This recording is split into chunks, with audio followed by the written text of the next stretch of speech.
Tuloy ang resupply mission sa mga isla sa West Philippine Sea ayon sa AFP at Philippine Coast Guard.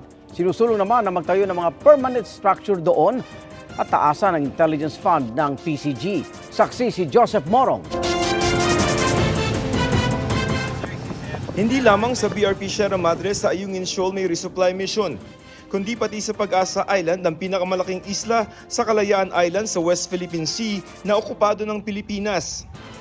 Ang BRP Laguna ng Philippine Navy ang magre-resupply sa isla. Nakapaghanda na ito noong linggo pero naantala dahil may mga inaayos pa. Gabi ng Martes na nakalayag ang barko sakay ang mga taga-Pag-asa Island, kabilang ang mga bata, may eskwelahan kasi roon. Bago matapos, ang linggong ito ay inaasahang makakarating na sa Pag-asa Island ang lumalakad na resupply mission papunta doon. At ayon sa munisipyo ng Kalayaan, ayon daw sa Western Command, ay dadalasan na ang mga biyaheng tulad niyan. Kamakailan lamang ay nagpagawa ang AFP ng beaching ramp o bahagi ng mga daungan sa isla pero walang ospital doon. Ayon sa National Task Force on the West Philippine Sea, panahon na raw magtayo ng permanenteng istruktura sa ating mga okupadong teritoryo lalo na sa Ayungin Shoal para magamit ang yamang dagat at langis sa exclusive economic zone natin. We hold the sovereign rights over the area.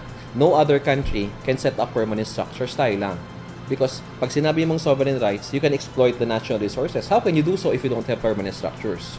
Sabi ng isang konsehal sa Kalayaan, kahit regular ang mga resupply mission, walang humpay ang panghaharas ng China, gaya ng mga Radio Challenge. You are entering Chinese territory and you are requested to leave immediately. Leave immediately. But do you leave? No, we have our mandate to do. We have our duty to our constituency. Why would we listen to them? Mandato raw ng AFP ang mga resupply mission, kaya kinontra nila ang pahayag ng China na humanitarian reason ang pagpayag nito sa ating paglalayag. Bakit daw tayo kailangan magpaalam sa China sa sarili nating teritoryo?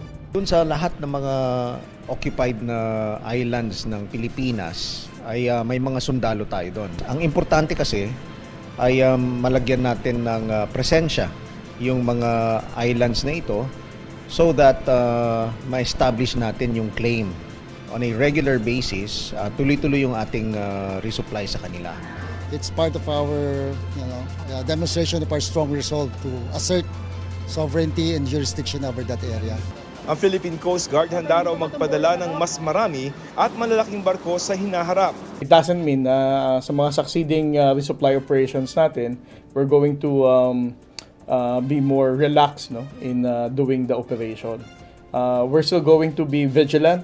Si Senadora Risa Ontiveros naghain ng resolusyon para dinggin sa Senado ang pagpapalakas sa Coast Guard.